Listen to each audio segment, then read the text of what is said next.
A woman named Kunshimatum ended a relationship approximately 4,000 years ago, and we know about it because she had the audacity to write it down on a clay tablet that survived the entire collapse of ancient civilization, 2 world wars, and the invention of the internet.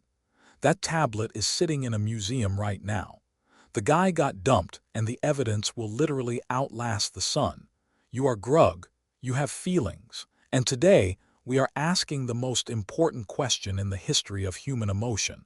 Who got dumped first, and did they deserve it? Let us start at the very beginning, not the clay tablet beginning, the real beginning, the part where humans were not writing anything because they were too busy trying to not be eaten. For the vast majority of human existence, somewhere around 200,000 years out of our roughly 300,000-year run as a species, there were no breakups. There were no relationships in any modern sense either. There were pair bonds, and a pair bond is exactly what it sounds like. Two people who decided, probably not consciously, that teaming up gave them a better shot at surviving until Thursday. That is it. That is the romance. You and one other person against a world that was actively trying to kill you both. No candlelit dinners. No communication issues. Well, actually, a lot of communication issues.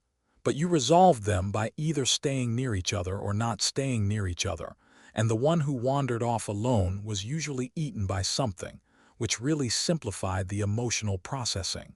Grug did not dump anyone. Grug just walked in a slightly different direction and hoped for the best.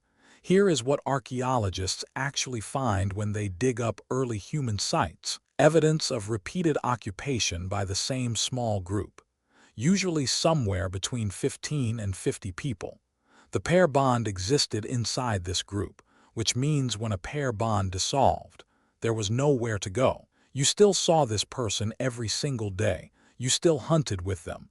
You still slept 12 feet away from them in the same cave. The ancient version of a breakup was not a conversation followed by one person moving out. It was two people silently redistributing which side of the mammoth carcass they sat on, forever, while everyone watched and judged, because there was nothing else to watch. And here is the crazy part. For most of human prehistory, we have absolutely no written record of any of this, not because it did not happen, but because nobody had invented writing yet. So every pair bond that formed and every pair bond that fell apart for the first 250,000 years of human existence is completely gone, lost. We have tools, we have bones, we have cave paintings of horses and hands, but not one single prehistoric. I think we need to talk. Those words, in whatever language they were using, just evaporated, which is honestly a little sad, and also extremely funny. The first writing appears around 5,000 years ago in Mesopotamia, which is modern-day Iraq, and it was invented for one very practical reason: accounting. The earliest written documents are grain receipts. Someone counted their barley and thought, I should write this down so nobody steals my barley. Humanity's greatest intellectual leap, and the first use was essentially a spreadsheet. Grug did not invent writing. Grug invented the grain receipt. This is peak Grug. But once writing existed, people immediately started using it for everything. Business transactions, legal codes, letters, prayers, complaints. So many complaints. Ancient people were extraordinary complainers, and we love them for it. One of the oldest letters ever found is a merchant writing to tell a supplier that his copper was terrible quality, and he is extremely unhappy about it. This was 4,000 years ago. The review culture started early, and then, somewhere in that same messy pile of ancient Mesopotamian clay tablets, we find Kunshimatum. Here is what we actually know. The tablet dates to approximately 2000 BCE, give or take a few decades, which puts it in the Old Babylonian period. The woman writing it is named Kunshimatum. The man she is addressing is not definitively named in the translation that survives, which is either a mercy for him or the most brutal possible outcome. Depending on how you look at it, she is done. The tablet communicates that this relationship is over, and she is communicating it in writing, which in 2000 BCE took actual effort. You had to press a stylus into wet clay in a specific pattern, let it dry, and then hand it to someone to deliver. This was not a text message. This was a project. Kunshimatum sat down, made a clay tablet, carefully inscribed her breakup, and sent it. That is commitment to the bit. Historians and archaeologists have debated the full context, but the core of it is clear. She was ending things, in writing, on a permanent artifact, because she wanted there to be no confusion, and it gets worse or better, depending on whose side you are on.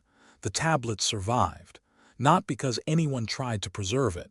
Clay tablets from this era survived largely by accident, often because the buildings they were stored in burned down, which actually fired the clay and made it harder. So in many cases, the very disaster that destroyed the civilization also accidentally preserved its paperwork.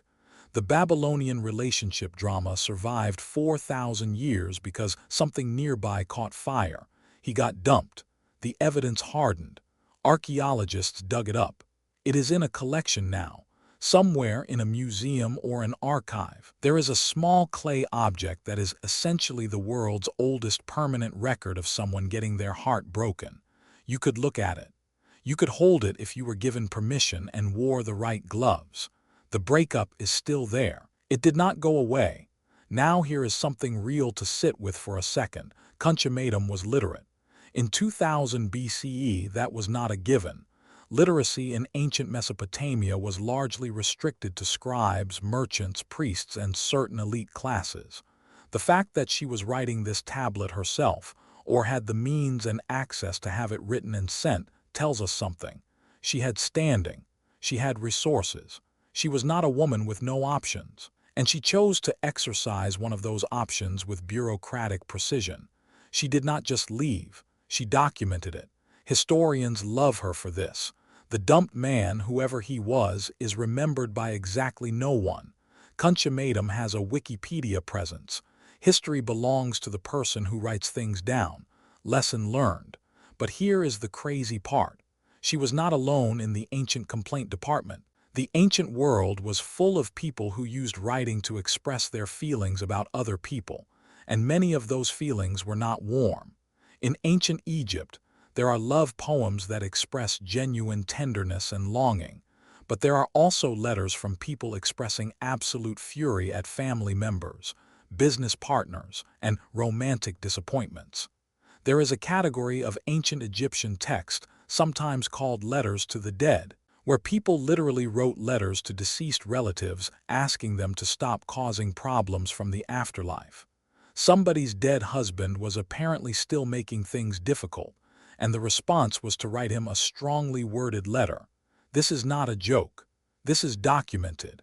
Ancient people were handling their interpersonal conflicts in exactly the same chaotic way we handle ours, just with more clay and fewer options for blocking someone. In ancient Rome, which comes along a couple thousand years after Kunshimatum, divorce was actually legal and relatively common among citizens, which by ancient world standards is almost shockingly progressive. Roman law allowed either party to end a marriage. You sent a letter, you declared your intention to divorce, and that was largely it for citizens of a certain class. Roman literature is absolutely full of people complaining about their ex-spouses. Cicero, one of the most famous writers and politicians of ancient Rome, divorced his wife of 30 years and then married a much younger woman, which his daughter was reportedly not thrilled about. Ancient relationship drama had the same cast of characters it always does. Grug just did not have the vocabulary for it yet. The ancient Greeks handled pair bond dissolution in ways that varied enormously depending on who you were.